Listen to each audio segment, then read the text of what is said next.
Hi, Onyx family. Welcome to the Onyx Life, where change comes with challenge.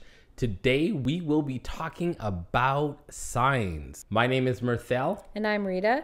And every episode, we're going to take you on a journey, moving you from the struggle life to the Onyx life, where we want to create happy homes and financial empires.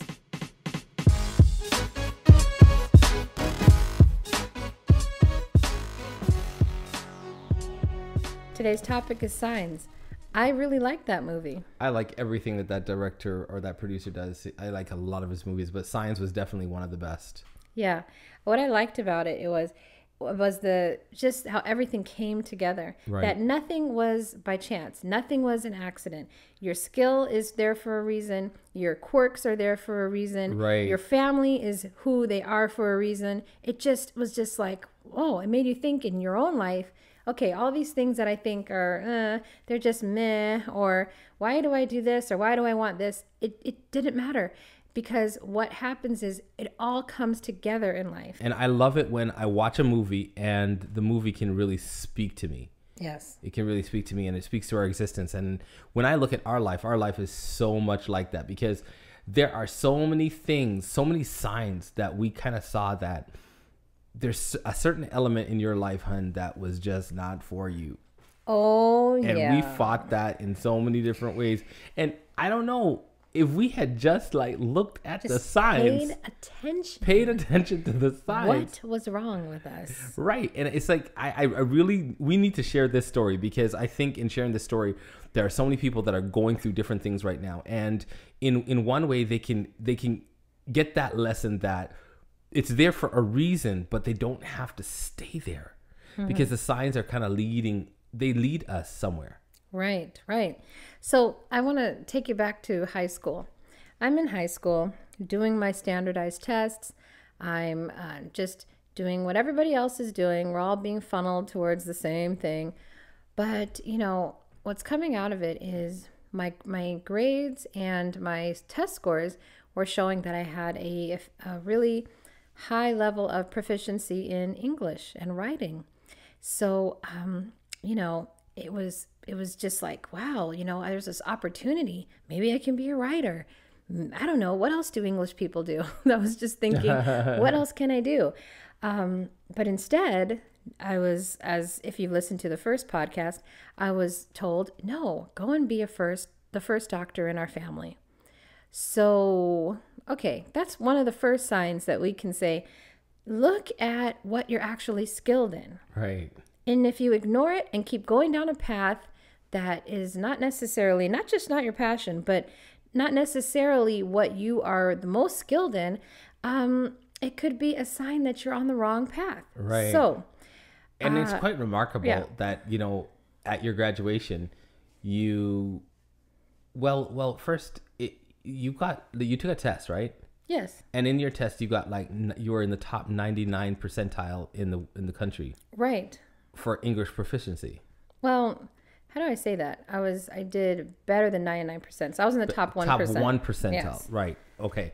So. But not only that, every paper I wrote, whatever class it was always like, wow, you have a lot of skill as a writer. Right. And writing, English proficiency is so much more than just writing. It's, you have a passion. I've always known you to have a passion for reading. You just consume books. Oh yeah. And then you go through the internet and you're constantly researching different topics, and your thirst for knowledge and your curiosity for life, all of that is part and parcel, because even in English proficiency, they're constantly giving you these random essays about dinosaurs or whatever, and then you have to regurgitate that, and you just do that very well. And another thing is editing, the ability to see the mistakes and find mistakes, and to find that way around. So there's so much to English that, when it says that you're in the top 1 percentile, it's... Yes, because even when I used to go to the library before Kindles, I would get a pile of books almost every other day, every few days. And they got to know me, and they were just floored. Like, how do you read all these? I mean, this was before the internet. So, I was just reading and reading. And once the Kindle came out, I was so happy. I know there's some diehards out there that are like, oh no, I have to have my paper copy. if I had a paper copy of every book that I loved and read, this house would be filled. I would be called a hoarder. So I love the fact that we have a Kindle, and right now I have thousands now. You can hoard on your electronic device. I love it. So yeah, first sign that maybe I took the wrong path by going into biology, maybe that was just wrong. Maybe if that was your first sign, then the second sign would have been when you lost your scholarship in the first semester. So let's get into that. And it's not because you're dumb. No, clearly. not at all. Because but someone threw away their life. So yeah, I'm now in college. I'm there on a full scholarship. I'm not just in biology, people. I'm in honors biology. Right. Why? Do not ask me why, because I do not know. So I'm in honors biology, and I'm noticing that I do not like this. I could do it. I could get good grades, but I just felt like, man, I didn't want to do this. Right. I don't want to do this. I was tired. I was feeling unmotivated. I was looking at everybody else with all this passion and vigor, and I'm like, why don't I have that? It was just not resonating with me. So I would just go back to the dorm and sleep. Right. So that's when I met Rita. Okay. At this phase in her life, this is 20 years ago. I am in my passion. So I'm like getting up early, going to my classes, and I met this girl and just fell in love. But I'm wondering, like, why are you going to sleep? Why are you sleeping through your classes? Why do you want to like be up like till the late hours? Like, I'm thinking like, maybe I can help her. Maybe let's get off the phone now, hun, and let's get some sleep so that you can wake up in the morning. But sleep was not the problem. The problem was that you did not like what she was doing. Did not like it. And so it was just like, that was just the first sign that is just like, no. I mean, if you are passionate about what you're doing, then you will have passion. Right. I mean, my classmates were like, Rita, what are you doing? And I would just do everything just to get by. But even after a while, I wasn't even doing things to get by anymore. And now at that point, I was just like, ugh, I don't know what I want to do. So I ended up losing my scholarship. Now I could stay. You don't really lose it until I think the end of the first school year. So second semester, I kind of knew at that point I was not going to be able to stay. And I basically, I didn't really make a difference in my trying. I just was like, I still didn't like what I was doing. Well, you can't muster up passion that's not there. But it's just, it was a situation where you did not have that direction at that point in time in your life, and the signs were all there that you were not passionate for it. But not having passion was a sign. It was one of the first signs. Of course, we got married. And after we got married, of course, we had to live. And that's where challenge sometimes comes into our life, where we start making decisions not based on who we are or what the best of what we have to offer or, our deepest skill sets. But we start feeling the pressures of life, and we start wanting to make decisions based on those pressures. And so I had a discussion with Rita, and we were basically saying, okay, so what are you going to do now? Like what is next? If you're not going to be a doctor, what do you think that you could be? And in that discussion, I suggested maybe because nursing is a part of the medical community, maybe you could be a nurse. Now, my mom is a nurse, my sister is a nurse, my aunt is a nurse, I have an uncle that is a nurse. I mean, my family is just full of nurses. So it also just kind of made sense to me that, this is a great idea, be a nurse.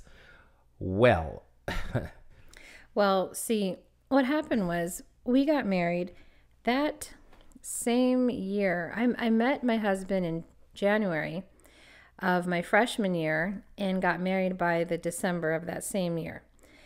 I figured, I don't have my scholarship. I don't know what I want to do career-wise, but I found the person I wanted to spend the rest of my life with, so I might as well lock that down, because at least I felt direction in that, and I thought maybe I could regroup.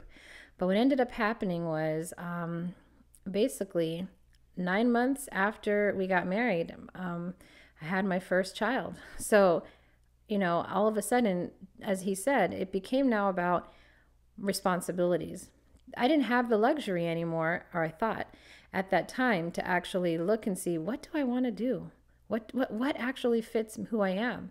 And it became more of I've got a child now. I'm married. I have a child. And 11 months later, I had a second child. So now I have 2 children. I'm a mom. So at that point, nursing is starting to look good. So right. I And said, then okay. we had played around with some English, and I think we were now in Canada. And so you started to look into universities that you could apply for. Well, we were in Canada. I'm from Los Angeles. He's from Toronto. And after he graduated, because he was a couple years ahead of me, when he graduated, I went with him back to his hometown, and we were there for a few years. Right. And so anybody that knows the education in Canada, it's a lot different than the education in the United States. If you wanted to go to a university to be able, or a college to be able to get your first degree, there are just so many options in the United States. You have community colleges, you have universities, and all of them you're able to get your bachelor's degree. In Toronto, Canada, the only place that you can get your in Canada, the only place that you can get your graduate degree, which is a bachelor's in anything, is in university. You cannot get it in the local colleges. The local colleges will only allow you to get something called a diploma, which is really shy of an actual degree. And so it's far more difficult to be able to get in. Well, Rita was looking to get her degree, and we looked at some programs with English, but everything has competition. And so there was sort of like a waiting list and all sorts of different things. And frankly, at that point, I didn't know what I wanted to do, really. Right. But then afterwards, when I went to go get my master's degree in Michigan, my wife came along with me, and that's when she decided, what she's going to do. And that's when I gave the suggestion that maybe nursing is a thing that you should do. So I'm now in Michigan. I'm restarting my college career. I'm serious this time. I'm getting straight A's, and I'm feeling good. Wow, okay. So I've got straight A's again, but now I'm actually having to pay for everything, which, that could be a whole nother topic about maybe valuing something that you actually have to pay for. I was immature. And did not handle my first go around in college the right way. Even if I didn't know what I was going to do, you can't just sleep away your classes. It's immature.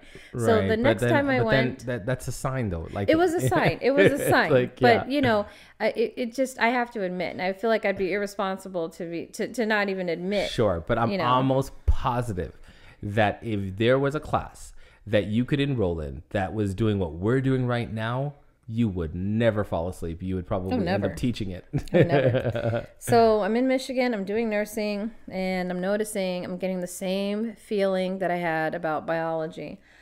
I don't like this. But now I have a family. By the way, when we got to Michigan, I didn't know that I was pregnant already with my 3rd child. So I'm a mom of 2. A 3rd one coming is on the way.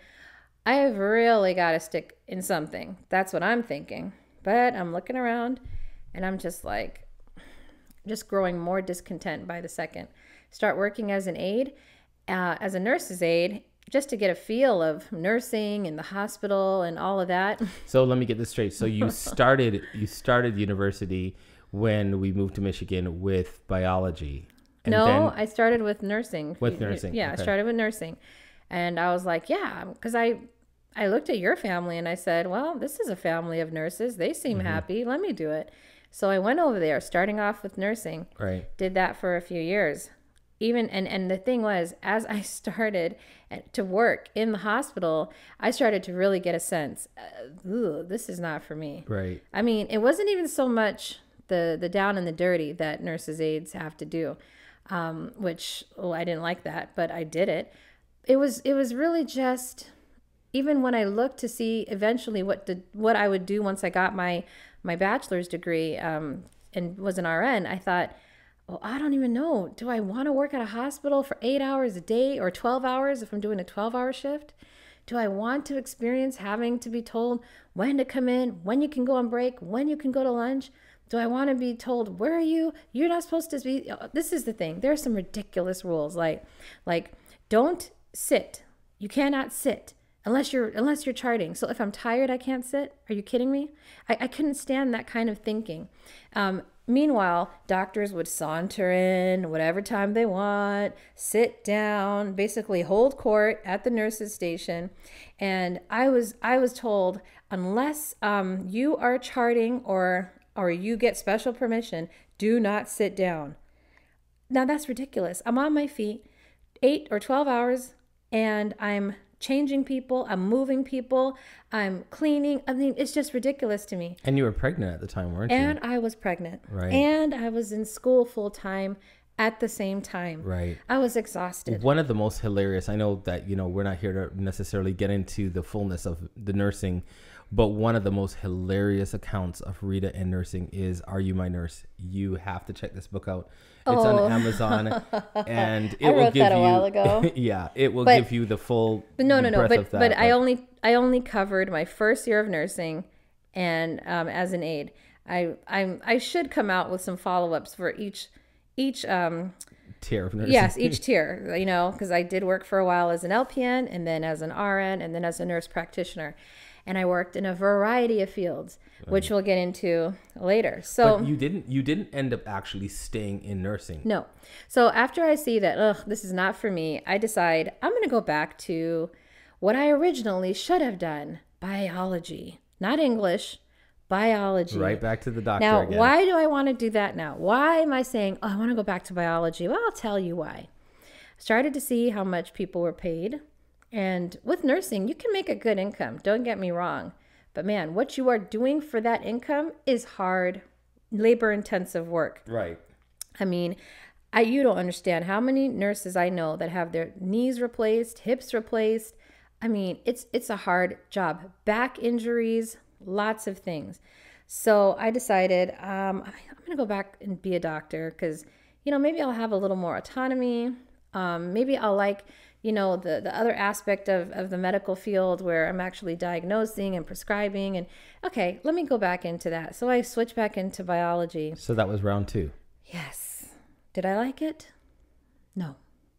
No. It's just unreal why we continue to get into the cycles that we know are not going to have a different outcome. Right. So I get back in there. I'm doing well. I'm in the top, percentage of my class. And I'm miserable. Mm-hmm. So now Mirthell is graduating. We have to make a decision to go back to Toronto. I'm trying to now decide, do I want to transfer my credits, because I'm not done yet with college. Do I need to transfer my credits into biology or transfer the nursing? I'm miserable in biology. I've actually racked up more credits as a nurse. I go back to nursing. So now we move to Buffalo. New York. And because it's on the border, Mirthell can work in Toronto. I can transfer my credits to a school in Buffalo because it was easier for the transfer. And I say, okay, I'm going to do this. I'm going to graduate as a nurse. And I did. I went back to school, graduated as a nurse. Was I happy? I wanted a degree. At that point, I'm thinking, look, Rita, you're this age, you're a mother, let's get a degree. Of course, while I'm in school, I get pregnant with my 4th child. Now I'm pregnant. I'm working full time again, and I'm tired. I'm miserable, but at least I say I'll have a degree at the end of this. Guys, we're talking to you about paying attention to the signs. Right. Why did I just go from one end to the other? Nursing, biology. Like, this is ridiculous. But then there was round 3 of biology. So I'm miserable as a nurse. Please don't judge me too hard. Now, at this point in time, she's about to tell you round 3 of biology, but I'm just trying to get our dates right. Did you graduate from nurse practitioner as yet, or had you not done that as yet? I did. So you graduated from nurse practitioner, and then you said, I don't want to work as this. So instead of me, so this is funny. I get my bachelor's as an RN. Great. My bachelor's of science. I'm a registered nurse. I do the NCLEX. Okay, I'm working as a nurse, and I'm thinking, I'm not happy. So I say, let me do the in-between thing. Let me be a nurse practitioner. I can maybe do some aspects of a doctor, Right. and Primary still care. maybe not do so much labor intensive work as a nurse, and make some decisions that are, more leadership wise. So I go and do a master's degree and get my master's of science as a family nurse practitioner. Now, a disclaimer before you continue. It's not that there are not nurses out there that don't love their jobs. There are a lot of people that were born to be a And nurse. they love it. And Your they are mom. calling. Your My mom was is one one. of them. That's Exactly. right. And just a calling for nursing. And you live a happy, thriving life. You Right. can deal with the doctor's attitudes and their demeaning behavior. You can deal with, patients' right. families. You can deal with the cattiness of other nurses. You can deal with all the things that come with it, because at the end of the day, it's your calling, and you find that sweet spot of helping others and helping other patients. And the positives of nursing are, number one, we need nurses. Right. They work so hard. They actually run the hospitals. And they really know what's wrong with They you. run the hospitals. When you want something changed, go to the nursing supervisor. Right. When you have any problems, they're going to be the ones who are going to run interference between the doctor and you. The nurses run the hospitals. Nurses, it's a fantastic position that is needed. You've got to be called, though, because Absolutely. it's hard. It's emotionally hard. It's physically hard. And there's a lot of schooling that goes into it. And it's a part of the old school model of going and getting a degree and then working for somebody and then living that life. And that's not the Onyx life. The Onyx life that we're sharing with you is where you're living an autonomous life, where you're creating your own opportunities. And there are several nurses that have the ability to create their own opportunity. And we're going to, get into that, where Rita actually got an opportunity, and we're going to get to there. But I just wanted to make that disclaimer that that this is kind of where Rita was at. But round three of biology. So I'm back in nursing, and I'm saying, I'm a nurse practitioner at this point. And I'm like, you know what? Why don't I just go all the way and be a doctor? So I go and apply to this post-bac pre-med program. Basically, you've got your bachelor's. They're just going to help you do the prerequisites for med school. And they will, hopefully you'll get in by getting a great reference from them, stellar scores, and they're going to help you with the MCAT. And it's just basically like a much more it's an intense focus on those like 4 classes, so that you can now get into med school so you can become a doctor. So the program that I applied to was about 4 hours away from Buffalo. It was Penn State. And I was like excited. Oh, yes. Because at least if I don't really know what I want to do, I want to be at the top. I want to be a doctor. So I apply, send in my deposit. A little voice in the back of my head, though, was like, "Are you sure? You sure you want to do that? Are you sure you want to travel you went down 4 this hours?" road before. It's like, what's, and I ignore it. I ignore it because, yes, this is what I want to do. I know that now. Hun, don't talk to me. No one talk to me. I know I want to be a doctor. So but I'm starting that the voice is getting louder. So now I start talking to people like, man, I don't know if I should do this. And they're like, well, have you prayed about it? Have you, talked to, Mirthell about it? And I'm like, yeah, but, I know I don't want to do nursing. I know that's not for me. But I don't know what else I want to do. So okay, I'm just going to go and do it. And it's so funny. There's so many people that are like that. They're in something that, that's what they're doing. They don't want it, but they don't know what else to do. Right. So one day I go and get the mail, and I see a letter from Penn State. Now, I had already gotten in. So I thought, okay, this must be some registration thing. And it's a deposit. My deposit is returned to me. Now, she's in the classes. She's actually taking the classes. She's doing well, but she's getting her deposit back. I said, why am I getting my deposit back? This is weird. So I call and I say to them, I got my deposit back in the mail. And they were like, what? And I said, I repeat myself, I got my deposit back in the mail. Was this supposed to happen? They were like, no, that never happens. We don't return deposits like. And your record shows that you're fine. Your record shows that you're enrolled. Your record shows that you're fine. And they were flabbergasted. Like, why did that happen? Right. So that was a huge sign for me. And then they were like, well, what should I do with this check? They're like, keep it. Right. Because the point is, if you only have a small window before you can say, before you can put the brakes and not have to owe the school any money. Right. So for this deposit return back to me without me requesting it, without me going through to drop everything, it was actually like, it was almost like I felt like it was God trying to unenroll me. But the problem is that if we kept the check, we did not even want to keep it. They were like, keep it because you're enrolled, everything is fine. But we didn't want to keep the check because if we kept the check and then they found out that it was not fine, then all of a sudden she would be out of the course and so we actually wanted to just give them back the check.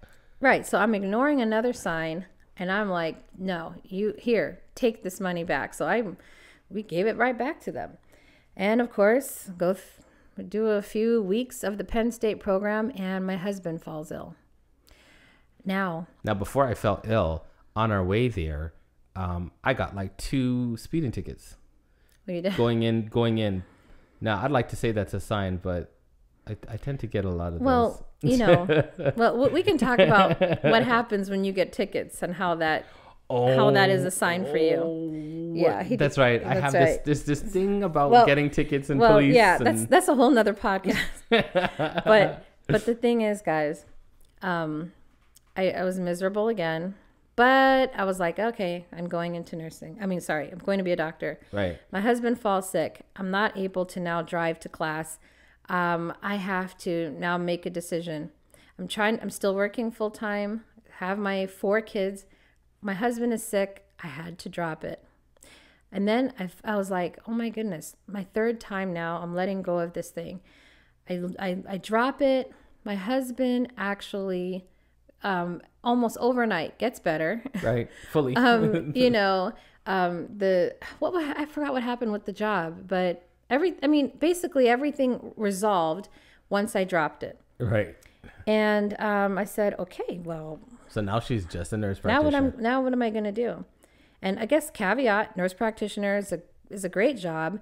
You get there's so many positions that you can work in, so many fields. And so as a nurse practitioner, I start now jumping from job to job. I'm a professor. I work in a nursing home. I work in a office. I work in a clinic. Supervisor. I work as a supervisor.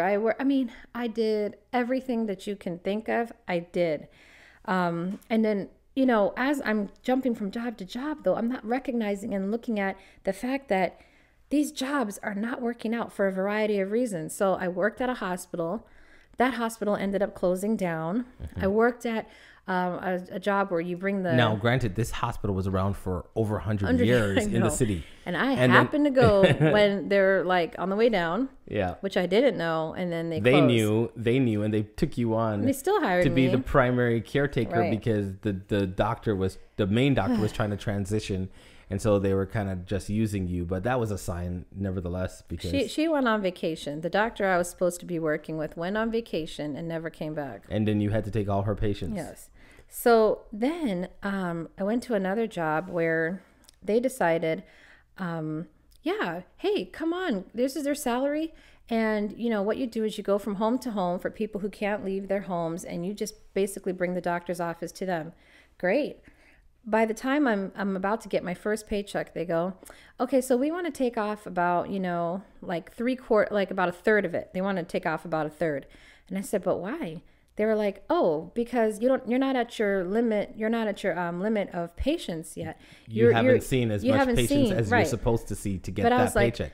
I said, but that was not part of our negotiation, and you guys control how many patients that I do see. So I get what they're saying. If Rita was able to see her own patients, choose which patients that she can see, and if she said, you know what, I don't want to see this many patients because I'm tired or I'm sick or I just don't want to.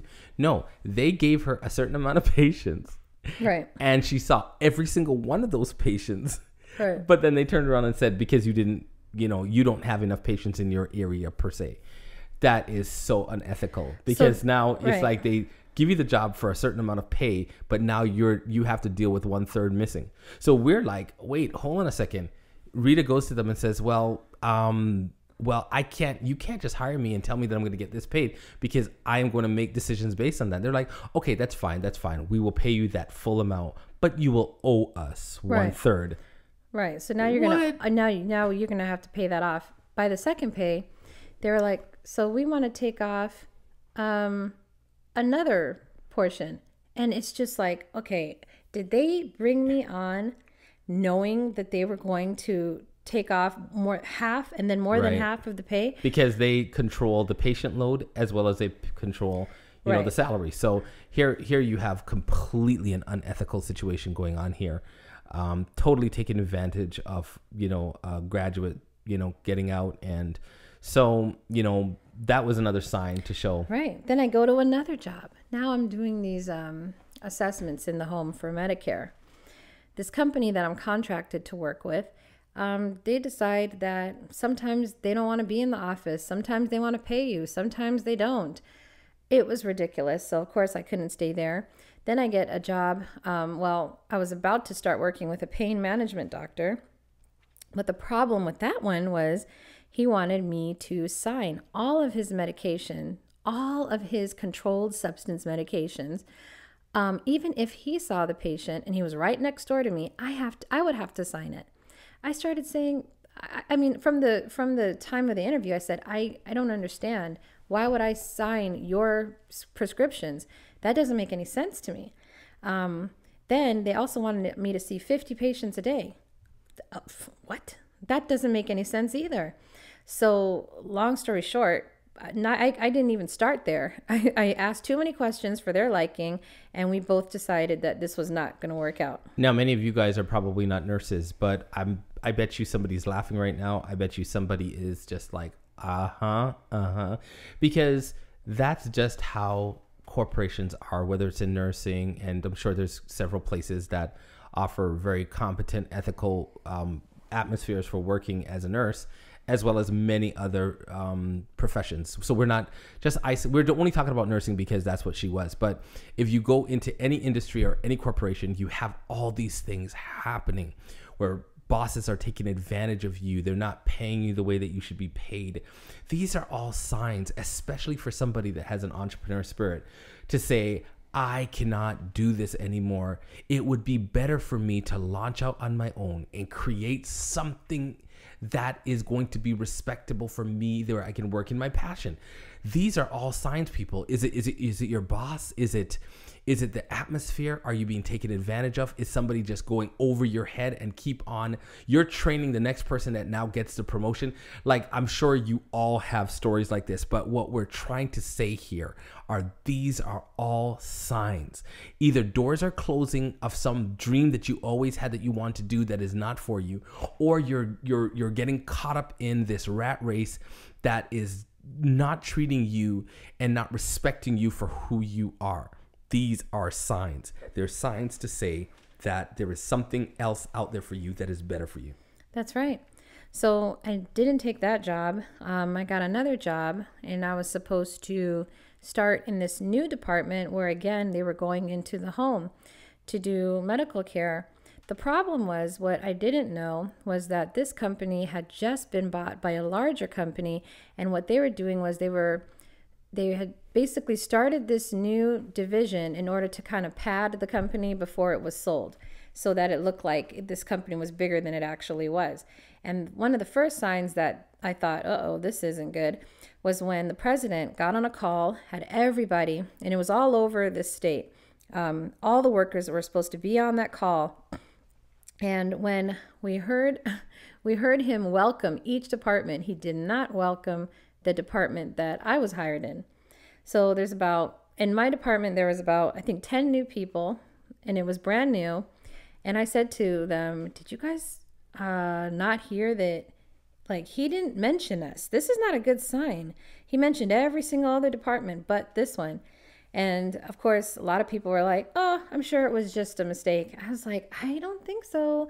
And as we started to work, we basically had no patients. And I could not believe it, because I have never seen Rita get a job that got paid so much money for doing nothing.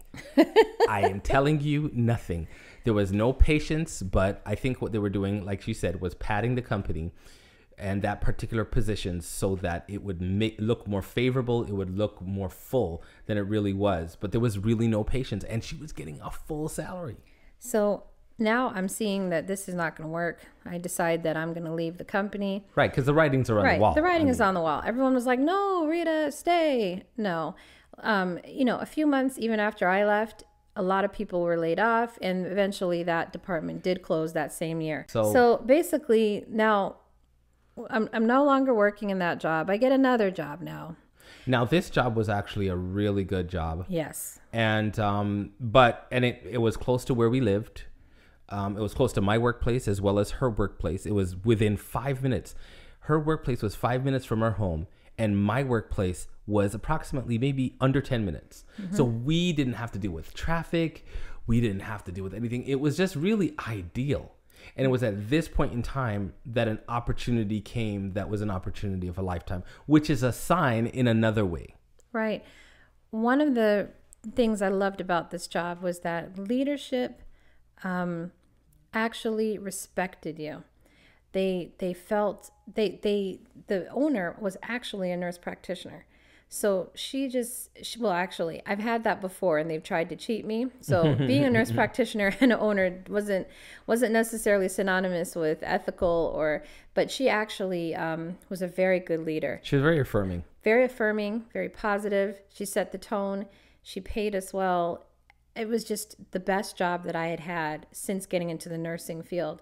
I ended up staying there for over a year, which was, look, my record, okay? That was like, wow. Seniority position. Year. So, and the thing was, this is how I knew it just really wasn't for me, because I had the best situation. I had like 4 weeks vacation. Mm-hmm. I had a great salary. I had bosses that I got along with, that I loved. You had a lot of autonomy? I had a lot of autonomy. I had everything that you could think of. And you were 5 minutes away from home. And unfortunately, I felt restless. I didn't hate it. I wasn't miserable. I couldn't say that. But I knew still, I had that feeling that this is not for me. And that's how you just know. You just know, like in the best of a situation, in the worst of a situation, if you're still feeling the same way, left feeling like there's a hole that's not being filled. It's a sign. It's a sign. It's a sign. And that's when I noticed that Rita started really, she really started her research and her studies into entrepreneurship. That's when she started to go into Amazon. She started to go into multiple streams of income and different ways that somebody can supplement their salary, or how they can transfer into another type of career. And she was getting so excited. Every day she would get home and she would tell me about this new opportunity. I mean, we even threw like $5,000 into a company and started our own private labeling. We started private labeling, some turmeric pills and some we could go into fish oils, all the things that we've tried in another podcast. Well, we'll do that in another podcast, where the different things that we have tried and the level of success we've had in it. But just to tell you, the itch for entrepreneurship was at a time where she was actually had probably a pretty ideal job. But when you are called to live the life of an entrepreneur, there are certain things that is going to happen internally and externally, and they're all going to be signs to push you in the direction that you need to be pushed in. And so, of course, I retrospectively, I'm not surprised at what happened next, because that was also a sign. Right. So basically, I got offered a position to head a new branch of in Florida. So it was going to be another branch of the job that I was in right now, but because it was going to be down in Florida, they wanted me to go over there and start it. So I was offered basically shares of the company. I had a lot of perks, and the biggest perk, you were going to be COO of the company. The biggest perk was that I was going to work for myself. Right. And I was so excited because I thought, I have finally found what I would enjoy. I knew it. If I just work for myself, I'll be happy. Mm-hmm. But, so it was a nurse practitioner model of a medical company where you would go home to home Right. And you would hire nurse practitioners to go home to home. Doctors would be on Consulting staff. There'd be and- consultants yes. and things like that. And so I thought, And this you would is be it. you would be the second in charge of the Right. entire company. Right, exactly. And have most of the shares out of all the partners. It was golden. It was like, who wouldn't be happy? Absolutely. Who wouldn't do it? I'll tell you who. Rita. And I kind of knew it. I kind of knew it from the beginning. They had a lot of great pieces to the opportunity, autonomy, and the money and the promise of having your own. But it was still nursing. It was a career that I had seen Rita go from the bottom to the top, and she hated every single bit of it because it just was not for her. So even though it was a level of entrepreneurship and a level of ownership, and it had all those parts to it, that's what made me say, okay, honey, I don't want to hold this back from you. I will, I left my job to be able to support her to go down to Florida and to launch this company. But I knew, and I told her that, not to be, mean spirit. I wasn't naysaying. I was just saying, honey, I'm not quite sure if this is for you because I've not seen you up until now really enjoy this. Yeah, he supported me, even though he knew that it would most likely end like everything else. And I did it. I went over there and I started it. Basically, I started the process to start everything, did the administrative stuff and putting together all the clinical things. And it was a lot. And during that time, I found a job in Florida in order to support myself while we were, and the family, while we were starting this business. So while I'm working now as an MP, I'm working for people, I'm running into the same stuff. I'm running into people who don't want to pay. I'm running into scenarios where just so much unethical things. And I'm like, okay, I can't. But at this point in time, she's working as a 1099. She's contracting. So she's still kind of working for herself, working for the people, but kind of working for herself, contract work, in order for her to support the family. At that time, I couldn't work because I was Canadian and my immigration status was not set. So she was the only person that actually could work. Right. So I take on multiple jobs. I'm working in a nursing home. I'm working doing Medicare assessments. I'm doing shifts at a psych place. I'm doing online, non-emergent things. I'm doing a lot. I was even going to do online teaching, but I was like, I can't just, right. There was just too many jobs at the same time. And on top of it, also starting this new company. Now, I was so proud of Rita. I was so proud of her because she basically started this company from the ground up, from just the conception that the original owners had, just this idea. She took it and she ran with it, and she basically built that company right up, launching it, making sure that every part of that company was ready and up to go. There was only one problem. Well, there was two problems, but the first problem was the thing that delayed the company going. And that was that they could not get their credentials as Canadians. And so in that process, she ended up going from being the vice president to the president because it needed an American person at the top of the ticket of that company. And rightly so. I think that she deserved it because she did all the work and she got all the doctors hired and she got all, things with staff and telephones and everything that needed to be up, except for the fact that they couldn't get their credentials over. And that delay was critical because it gave her just enough time to think about whether she wanted to fully go down this path or not. But it's a sign still to me, and I believe it's a sign to her, because what it did was it gave her the confidence to know that she can start a company all on her own. She could run a company all on her own. She could put all the pieces together as an entrepreneur spirit, and that's a sign to show that this was for you. Right. I don't think that I would have had that kind of confidence had I not done that medical company. Right. And you want to sometimes look back and think, oh, this is a waste of my time. But no, it wasn't. It really wasn't, because it was from there where I now had the confidence to make that crucial decision on what I wanted to do. I was at a fork in the road. we were about to launch and start that business. And I was about to basically be in a long-term relationship with my partners, with this company.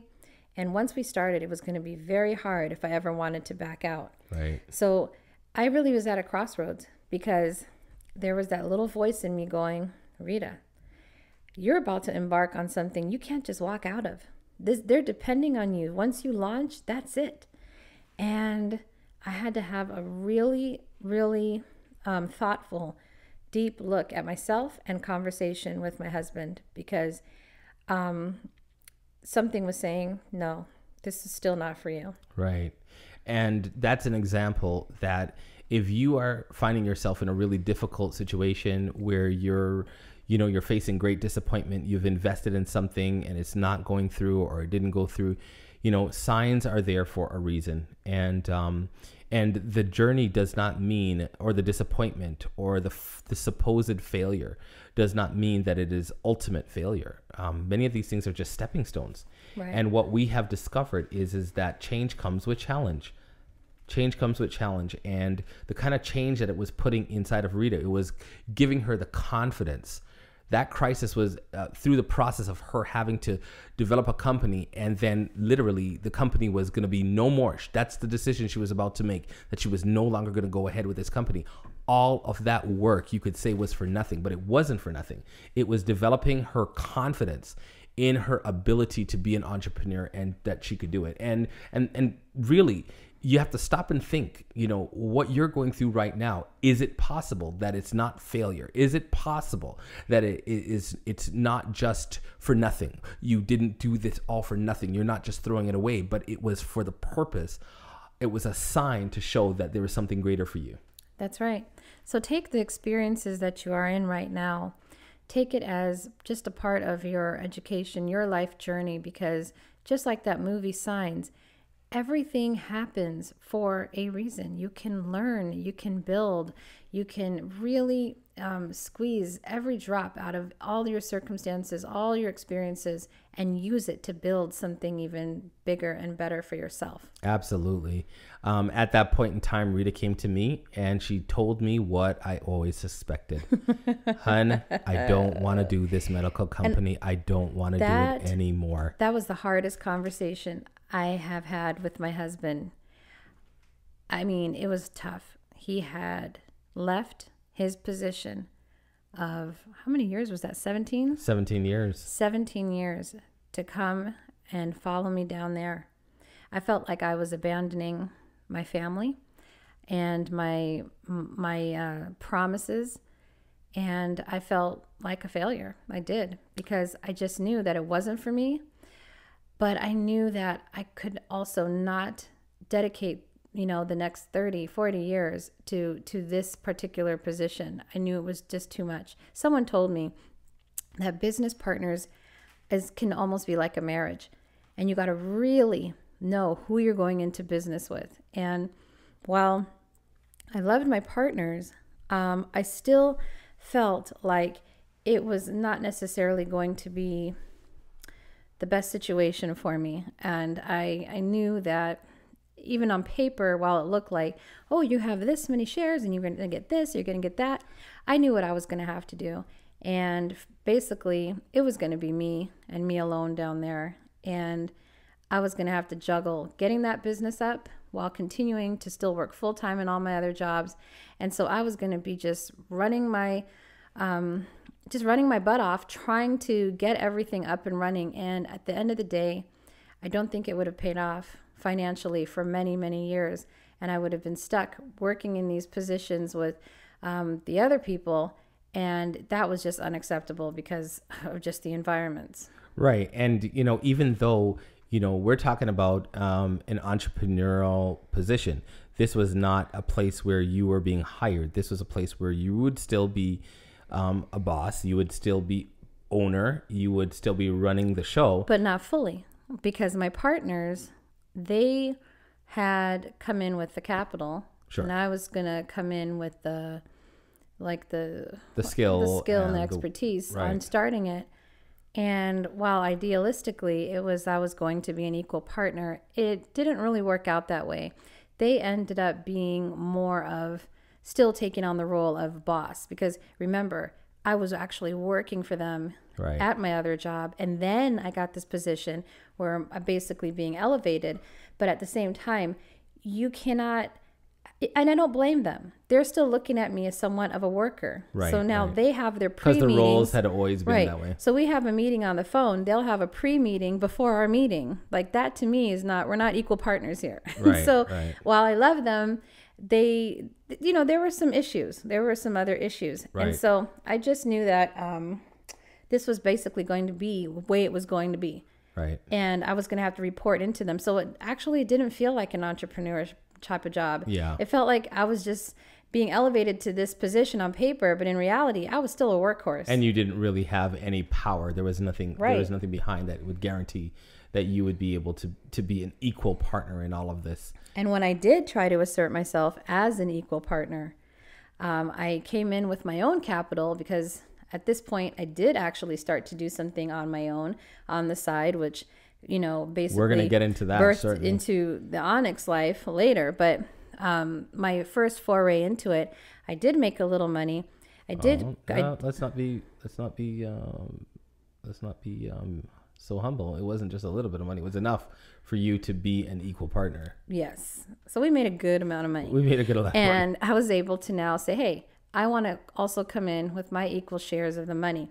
So I did. And then I said, okay, so now that we all are in here equally, and I have capital, let's kind of retool here on how we want to go about this business. Needless to say, there was some pushback.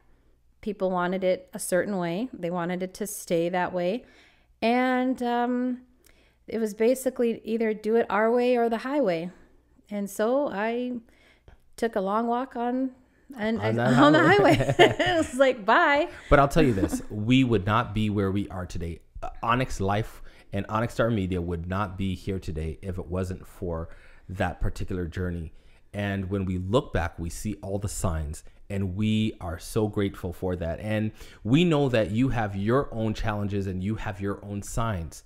And when it comes to the journey, you have to be willing to take the leap of faith and allow those signs to be almost breadcrumbs to give you that waymark of where you are going, and trust it. Trust those signs and trust what you always knew about yourself, that you are an entrepreneur, that you have what it takes to be able to make it, and that you have a bright future, and that you are going to take your family to places that that only you can do. And we believe in you, and we want to be a part of that journey.